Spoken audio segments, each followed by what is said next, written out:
Mr. President. What is it, Secretary of Defense? The North Koreans are invading Pluto with communism. My God! What should we do? Should we go to war? I don't know, let's ask Dr. Technology. I have a plan using science! Using my latest inventions, I was able to resurrect former President Richard Nixon from the dead. We can use his knowledge and experience from wars he oversaw to help us decide what to do.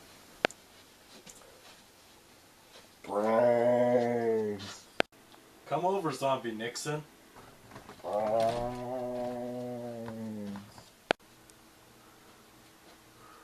So, Zombie Richard Nixon, what can you tell us about going to war?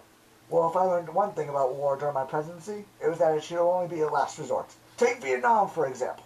As I said in my speech called The Silent Majority, many Americans were strongly opposed to the Vietnam War. It caused them to lose faith in their government and its policies. Some urged that I end the war at once by ordering the immediate withdrawal of all American troops.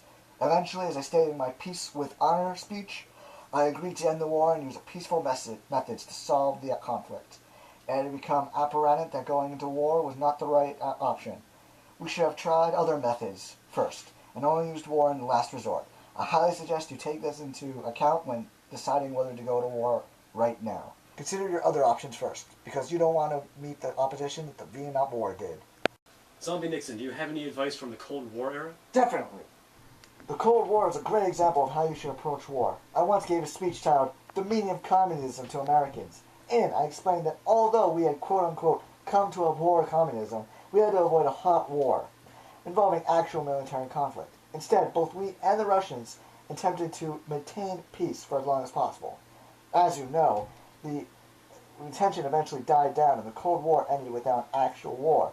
Because of this success, I encourage you to consider other options and delay war for as long as possible. You make some good points, Zombie Nixon, but what if we had no choice, like in the Korean War? Well, Truman was president for the Korean War, so I don't remember that part much. It was a bit fuzzy. Can you remind me? Sure I can. So on June 25th, 1950, North Korea invaded South Korea, and they were threatening to overrun the country, and they were not willing to negotiate. Because of this, and because of South Korea's connections to Japan, we viewed them as an ally. So the UN felt forced to intervene, causing a 3-year war. Do you think it was justified? Yes. As I said before, war should only be used as a last resort. And in the example of the Korean War, war was our only option, and so therefore we had to use war. Well, thanks for your help, Zombie Nixon. We'll take your advice into consideration, and I hope to see you soon. Yes, but right now I've got to go get brains. Yeah. What is it good for? Absolutely nothing. Yeah. What is it good for? Absolutely.